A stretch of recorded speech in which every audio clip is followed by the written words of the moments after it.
You know, when you're struggling to pick things up in MSRP, you can go to the products that nobody else wants. Look, in my opinion, this set, Pokemon Go, and the 151 set are slept on. That people always talk crap on these sets. And my guess is that in a couple years, at least one of these, at least 151, I would say, is probably going to be one of those sets that people are like, oh, I need to get my hands on it. If this one isn't already like that. I'm not good at keeping up with all the market trends.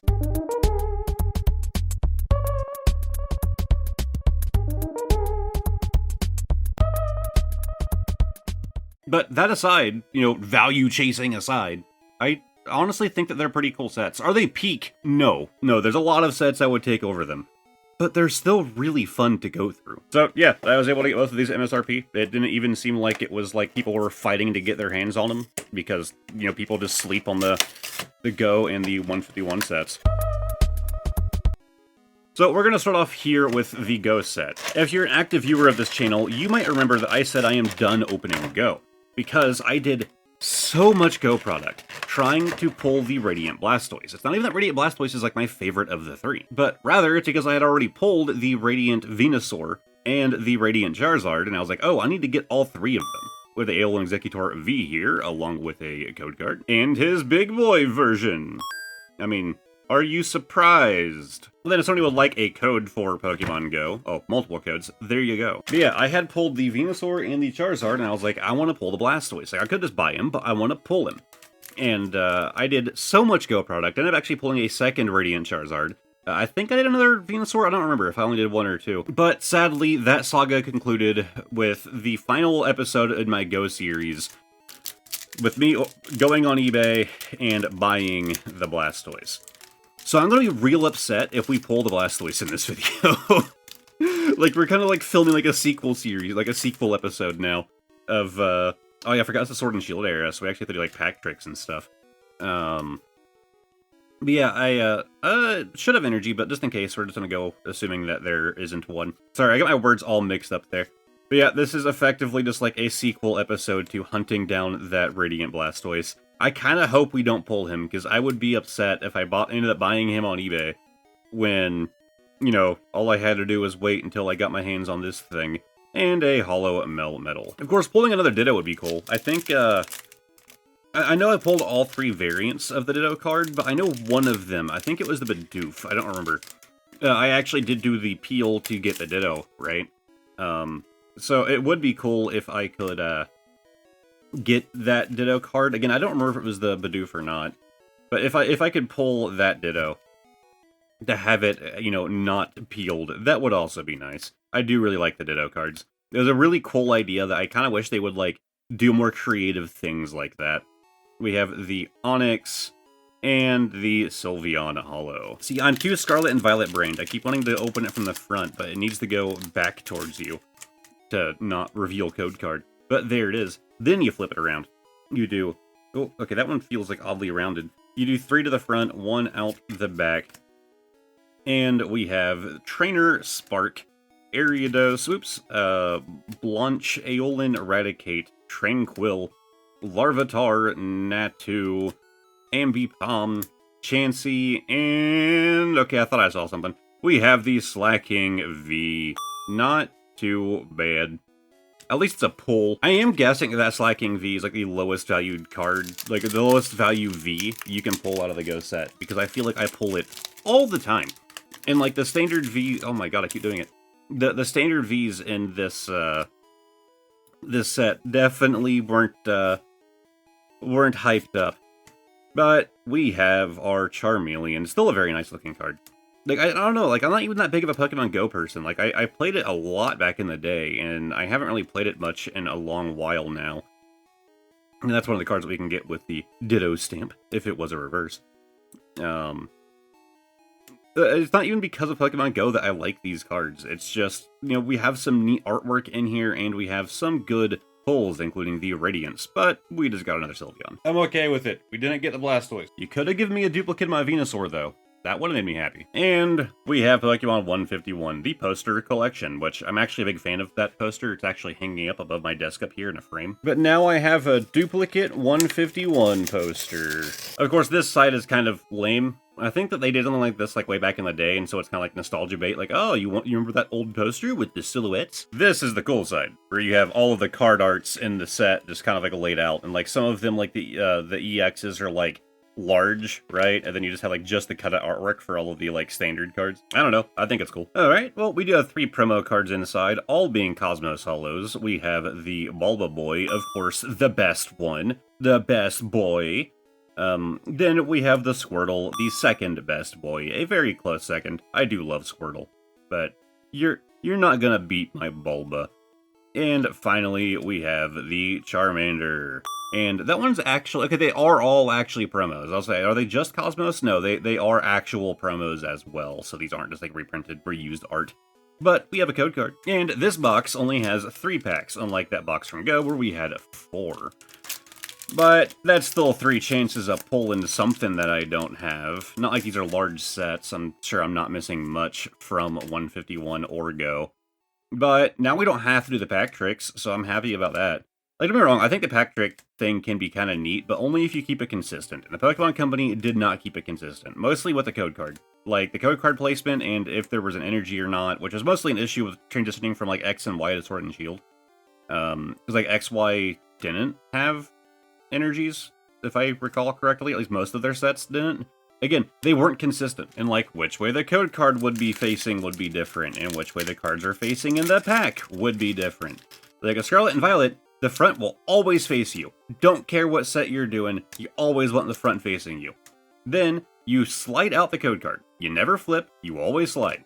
Like, I like that the consistency that we're getting, that we got, I suppose, as Scarlet and Violet's kind of dying now, that we got with Scarlet and Violet, and I really hope that that continues into our next generation.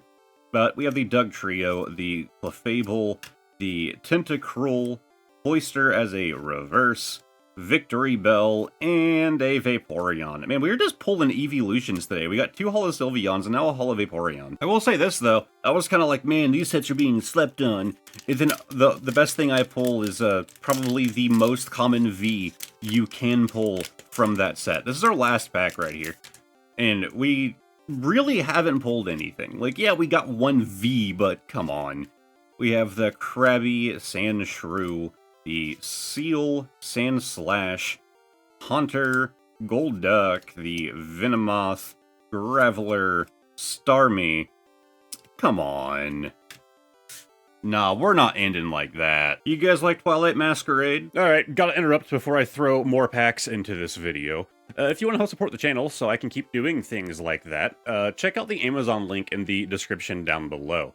When you click that link and purchase anything, whether I recommend it to you or not, I get a kickback via Amazon. Now, you can buy, like, my favorite sleeves that I have linked on there. I also have this thing leaked on there. But you don't have to go with any of that. You can go with whatever you were going to buy anyways. Alright, back to the video. To be honest, there are very few sets that I would, like, actively avoid. And it is well known on this channel, especially if you've been around for a while or have watched the older videos, that Battle Styles is my most hated Pokemon set. But anyways, we have a code card and another Cosmos Holo here with the Rev Room, and it is also another Cosmos that is an actual promo. It is not just a new Holo effect, but an actual promo artwork. Alright, 3 Twilight Masquerade. If we don't get any pulls from this, I'm just gonna cry myself to sleep, I suppose. Not that different from normal, so I suppose nothing really changes here.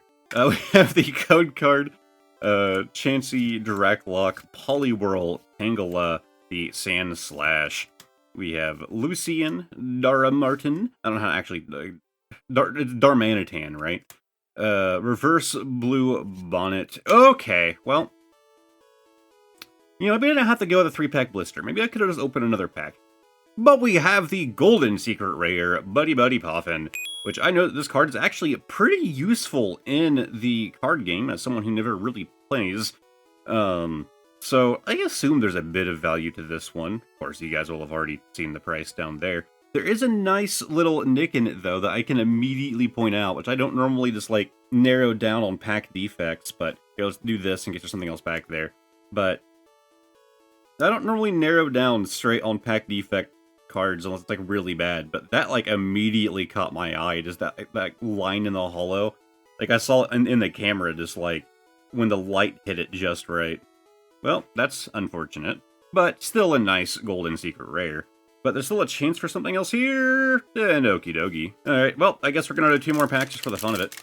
So all that actually makes 10 packs in this video, doesn't it? Because we had 4 and 3, so we had 7 packs between Go and 151, and then we're adding another 3, so... Hey, adding this blister did make it a nice round 10 packs in this video. We have the Floette, and of course, you know, the little bonus things that come with them, the promo cards and all that, the poster. Dreepy, Sandygast, and a Walking Wake. Our last pack, which, you know, technically is a bonus, because we're well past our last pack at this point. This is just me getting greedy because I didn't get any pulls, and I'm just throwing a fit like a child. We have the Shinx, Clefairy, Varoom, Volbeat, the Leafeon. Very nice looking card. And again, it's just the Evolution Day today. Although that was just like a standard, it wasn't like a holo, but still, it's an Evolution Day apparently. We have the Bellabolt, Poliwag, and come on, an Infernape. Hey man, we got the buddy poppin'. I'm gonna call this video a win. 2 boxes ain't a 3-pack blister later.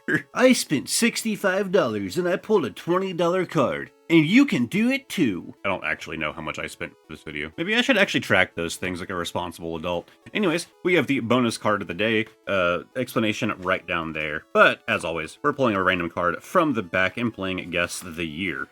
And this one is in a Calyrex sleeve here.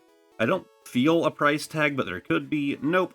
Okay, so we have a little dots of whitening down there at the bottom corner right here. Little scratch right there, nothing crazy. I guess you have a little bit of whitening along that side as well. It could be binder insert damage. Assuming this was in somebody's binder, but they sold it shortly after is my guess. I'm going to say we're going to go pretty modern on this. We're going to go 2024. And 2023, we were a year off, but not super exciting. We have the Play Pokemon stamp down there. Pikachu, which I still think is a very nice looking card. We have our, I actually really like this. So you have the Charizard running in the background. You can actually see them both at a different angle back there on the monitor. And it actually looks kind of like the art style used in the Battle Stadium back there. I don't know, just a weird attention to detail that I really like, that you can see the combat happening on the stadium. How much does that actually line up properly though? Like we can see this Pikachu is like a good distance from this white line right here, but it looks like it's like right next to the line, but I guess it is a low down angle, right? So it could just be a perspective issue. But if you look really close, there's actually 2 white lines. There's one right there in front of the Pikachu, and there's another one right in front of the Charizard. There's 2 lines there. But here, I only see 1. Unless this dust is obscuring the first line, that would actually make sense, because you can actually see the dust right there, right? So maybe that first line is actually, you know, like right there, I think you can see a bit of it poking out. So yeah, that's the first line being covered up by like the dust and smoke, and then you have the second line in front of the Charizard. Okay, so no, they actually, you know, did line it up really well. Anyways, done nerding out. Yeah, it's a Play Pokemon stamped Pikachu. It's a very nice looking card as a promo. I just collect my stamps. Like, I'm very big on my stamped cards, so I mean, I had to add this one, even though I don't think these are like a super desired like stamp to get. I still think that it's really cool. But we're gonna throw it back in this sleeve, which I'm struggling to like split open until I can put it in one of my fancy sealable sleeves. Now let's go to the man that I hire to read off names. Yeah, he doesn't pay me nearly enough. I was only hired to read a couple names. We're about to hit double digits. This is not what I signed up for. But a massive thank you to the YouTube channel members. Pokehoarder J, Obsidian, Candace Reynolds, Chris Sis Crazy Card Collector, Mr. Nintendo, Smokey of the Sun, Jordan Daniels, Andrew B, and Bod. I've recently checked out some of the Chinese Pokemon cards from the Gym Pack Volume 1. If you're interested in seeing that, I'm going to have that video linked right here. And on the other side, I'm actually going to link to my Pokemon Go playlist if you are curious to see that entire saga of hunting down my Blasty Boy. Lastly, above my head is going to be a link to the community Discord if you feel like joining in. Thank you guys very much for watching, and hopefully I will see all of you next time. Goodbye for now.